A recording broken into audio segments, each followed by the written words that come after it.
Óigame bien, porque les voy a contar la historia de un tipo que decidió que hablar con gente normal era muy aburrido y prefirió conversar directamente con ángeles. Un señor con barba blanca hasta el pecho y más libros en su casa que sentido común en su cabeza. Su nombre era John Dee, y si creen que ustedes tienen muchos hobbies, déjenme decirles, este hombre hacía matemáticas avanzadas, astronomía, navegación, cartografía, le hacía trabajos de espionaje a la reina Isabel I y en sus ratos libres, porque aparentemente le sobraba tiempo, intentaba descifrar el idioma que hablaban los ángeles. Cuando el saber terrenal se agota y ya no queda más, lo sensato es molestar a los ángeles, naturalmente, ¿qué más?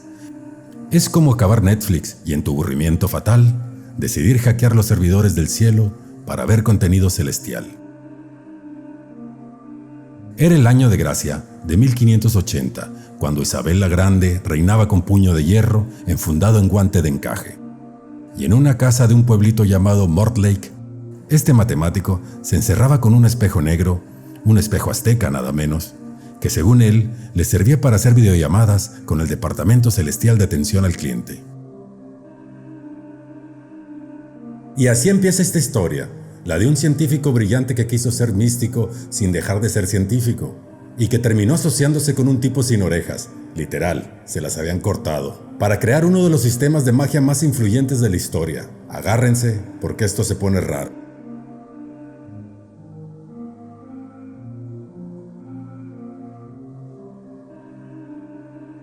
John Dee nació en 1527, hijo de un comerciante galés que probablemente esperaba que su hijo siguiera el negocio familiar, pero Dee, desde chico, mostró señales de que iba a ser problemático. Era demasiado inteligente. A los 15 años, entró a Cambridge y se puso a estudiar todo lo que se le ponía enfrente: matemáticas, astronomía, geografía, alquimia, filosofía. El tipo era adicto al conocimiento. Y he aquí que el joven Dee, no contento con devorar los textos que todos estudiaban, se lanzó a tragar toda la botica del saber humano como quien se atraganta en un buffet sin límite de tiempo. Su biblioteca personal llegó a tener más de 4,000 libros, según documenta la historiadora Deborah Harkness. Para que se hagan una idea, la biblioteca de la Universidad de Cambridge tenía unos 450 libros. Dee tenía casi 10 veces más en su casa. Coleccionaba libros el buen sabio sin parar. Cada uno costaba lo que hoy cuesta un coche comprar. Si creen que ustedes tienen muchos en su librero ancestral, recuerden que este hombre se gastaba un dineral. Adicción es adicción, sea libro o sea pan, y Dee con sus 4,000 era un adicto galán. Y aquí está la cosa.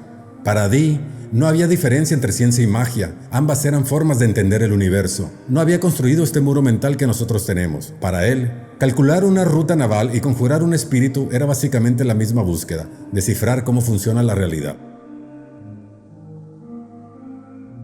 Porque tal vez todos, a su modo, seguimos buscando descifrar un idioma divino, solo que ahora lo llamamos física cuántica o neurociencia. La inteligencia de Dee lo llevó a las cortes. Primero trabajó para María Tudor, la que quemaba protestantes. Dee le hizo sus horóscopos, le dijo cosas bonitas sobre su futuro y sobrevivió, que ya era un logro. Pero con Isabel I encontró su verdadera jefa. La reina lo usaba para todo: navegación, mapas y también espionaje. Y aquí viene lo bueno. Dee firmaba sus reportes secretos con 007. Los 2 ceros significaban solo para ojos de la reina, y el 7 era su número cabalístico de la suerte. Siglos después, Ian Fleming, el creador de James Bond, conocía esta historia y le robó el número. De matemático ilustre a inspiración de Bond el espía, aunque Dee no tomaba martinis ni vivía en esa fantasía. No seducía enemigas con mirada seductora y audaz, o al menos no hay registros, que la historia es tan tenaz. Firmaba con 007 sus reportes de ocasión. Fleming le robó el número con absoluta devoción. Así que ahí tenían al tipo, consejero de la reina, matemático respetado, espía ocasional y con la biblioteca más grande de Inglaterra, pero algo le faltaba. Para 1580, Dee llegó a un punto que todos los que buscamos conocimiento llegamos eventualmente. Se dio cuenta de que había leído todo y todavía no entendía nada. Había agotado el saber de los mortales y encontrado solo el eco de su propia ignorancia resonando en el vacío. Las matemáticas le mostraban cómo funciona el mundo, pero no el porqué. La alquimia le prometía oro y le daba frascos sucios. La astronomía le enseñaba que el universo era enorme y eso solo lo hacía sentir más pequeño. Y entonces tomó una decisión que define nuestra especie. Cuando no encontramos respuestas en lo conocido, las buscamos en lo imposible. Si el conocimiento humano tiene techo, razonó, entonces hay que hablar con quien construyó el techo. Iba a hablar con los ángeles, o con lo que fuera que respondiera. Y para eso, claro, necesitaba un medium, alguien que pudiera ver lo que él no podía, alguien especial. Lo que consiguió fue a Edward Kelly, y especial es una forma de decirlo.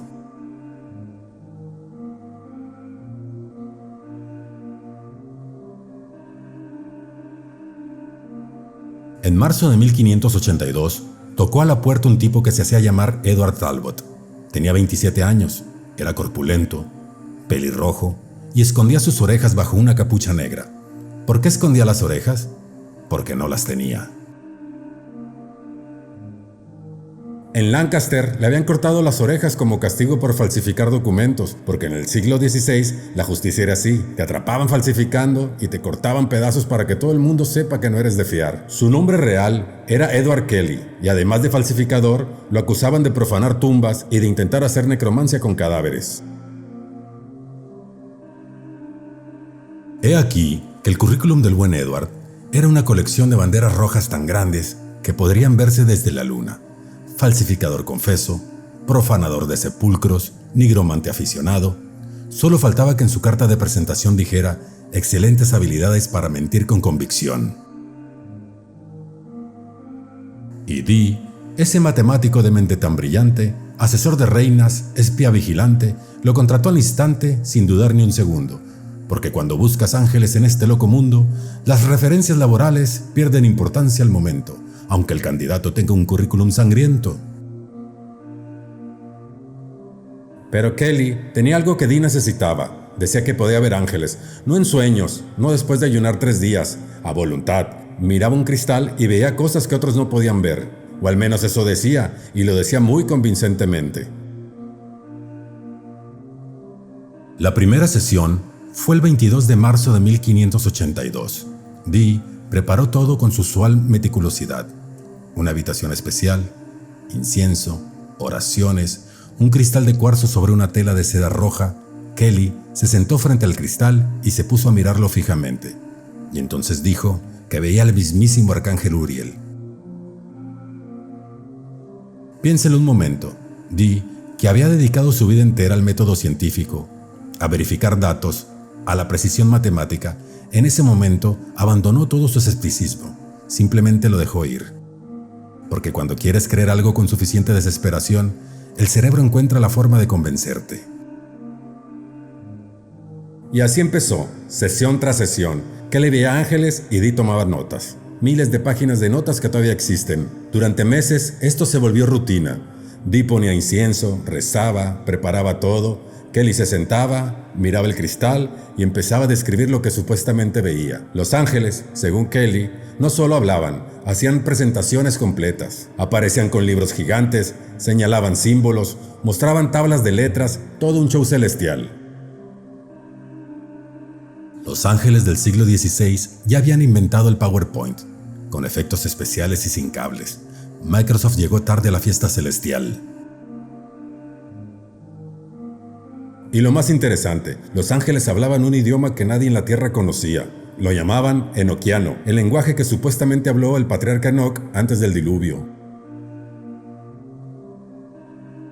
Un idioma que nadie en la Tierra puede verificar, dictado por un criminal que orejas no puede mostrar, a un genio desesperado que lo quiere anotar. Si suena sospechoso, es porque lo debe estar, pero probablemente no es con certeza sin dudar, y en esa ambigüedad nos vamos a quedar.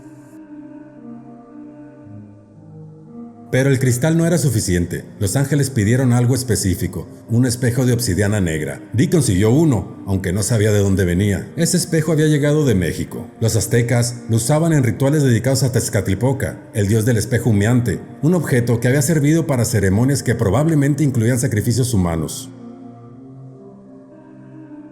Y ahora ese mismo espejo, impregnado de rituales paganos y sangre antigua, servía para que un matemático cristiano conversara con ángeles del Dios bíblico.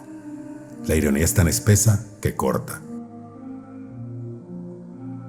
Ese espejo hoy está en el Museo Británico. Puedes ir a verlo. Está detrás de un vidrio, negro como la noche, reflejando las caras de turistas que pasan sin saber su historia.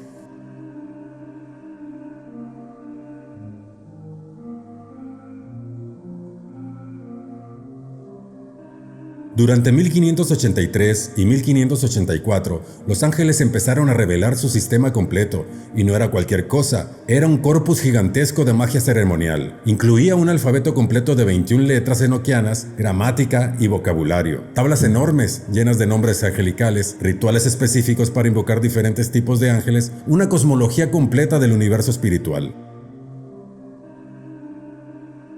Las grandes tablas que dictaron los ángeles eran laberintos de letras, mapas del cosmos espiritual donde cada casilla contenía el nombre de un ser celestial. Combina las letras correctas y abres una puerta. Combínalas mal y... bueno, mejor ni preguntar. Era como una guía telefónica del cielo, pero en lugar de números, usabas combinaciones de letras sagradas, y en lugar de hablar con un operador, hablabas con arcángeles. Atención al cliente celestial, disponible sin cesar, aunque los tiempos de espera no podemos documentar. Probablemente eternos, como todo lo angelical, esperando en la línea hasta el juicio final. Su llamada es importante, dirá la voz divina.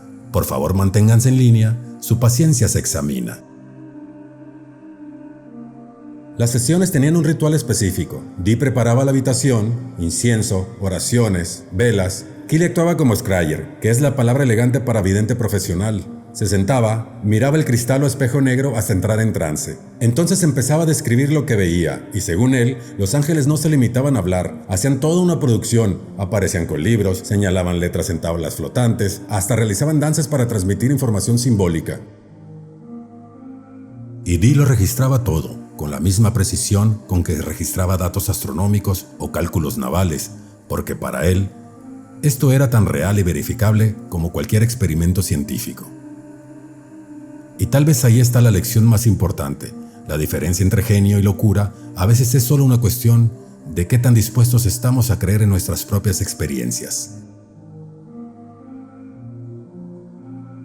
Los ángeles también mostraron algo llamado la piedra de la sabiduría. Según ellos, esta piedra contenía todo el conocimiento del universo. Era como tener Google pero celestial y sin anuncios. Keely describía que la piedra cambiaba de colores: dorada para secretos alquímicos, azul para conocimiento celestial, roja para asuntos terrenales. Decía que dentro veía bibliotecas infinitas, libros que se escribían solos, seres de luz consultando sabiduría prohibida. El Google del siglo XVI, administrado por entidades celestiales con gustos muy peculiares en diseño de interfaz. O simplemente veía reflejos de luz en una piedra brillante y su cerebro construía narrativas elaboradas, porque el cerebro humano odia el vacío y lo llena con lo que puede. El universo, según los ángeles, estaba dividido en 4 regiones, cada una gobernada por reyes elementales, que comandaban ejércitos de ángeles menores, todo muy organizado, muy jerárquico. Cada región tenía su torre de vigilancia, estructuras cristalinas gigantescas que servían como palacios y centros de comando. Keely las visitó en sus visiones y las describió con detalle enfermizo. Arquitecturas imposibles, hechas de luz solidificada, geometrías que dolían solo de imaginarlas. Y aquí está lo fascinante, sea real o inventado, Keely estaba describiendo cosas que su mente normal no podía concebir. O era genuinamente visionario, o era un genio de la improvisación creativa. En ambos casos, es impresionante. Pero entonces, las revelaciones angelicales empezaron a ponerse raras. Los ángeles comenzaron a criticar a la iglesia, a revelar verdades ocultas sobre la Biblia, a dar consejos políticos sobre Inglaterra. Dee empezó a tener dudas, pero estaba atrapado. ¿Cómo cuestionar a los ángeles de Dios? ¿Cómo admitir que tal vez todo esto era un error? Porque admitir que te equivocaste después de años de dedicación es más difícil que seguir adelante con el error. El costo hundido emocional es real y nos atrapa a todos.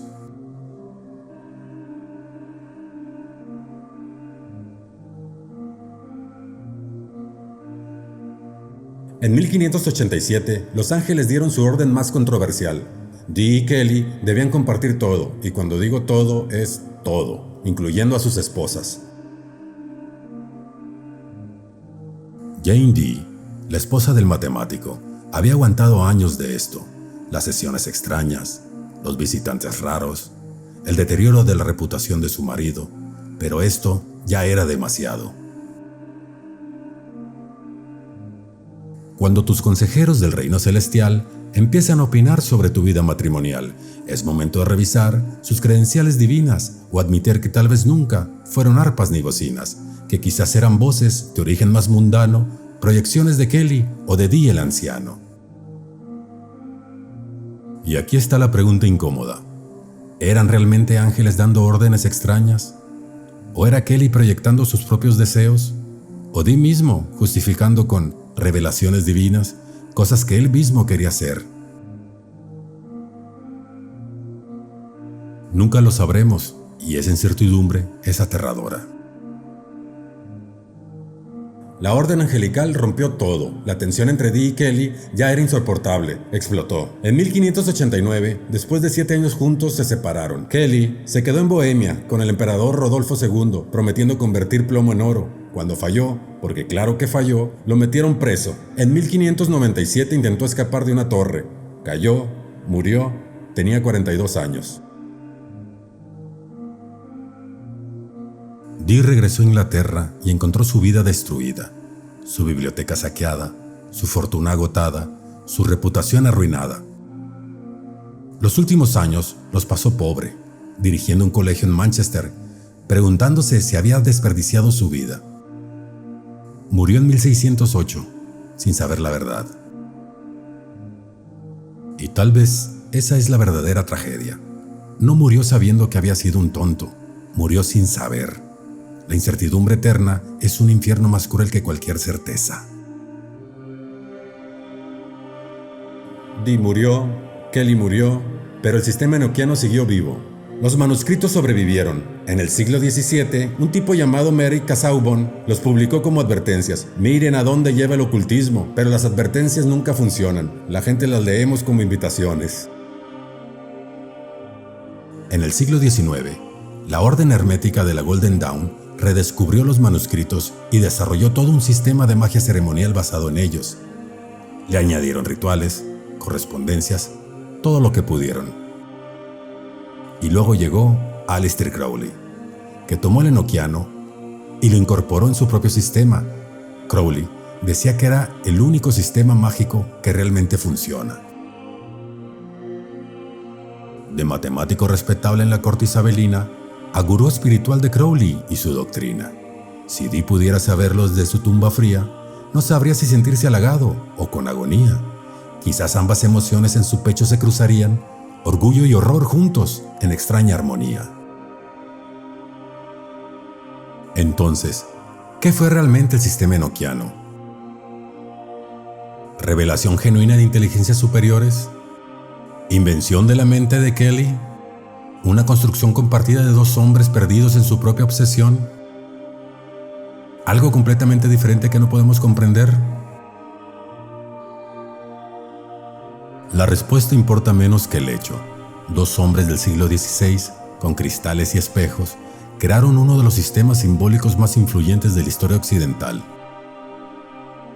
Y quizás la verdadera magia no estaba en los ángeles ni en los cristales, estaba en la capacidad humana de crear significado donde no lo hay. De construir sistemas que funcionan no porque sean verdad, sino porque creemos en ellos con suficiente fuerza.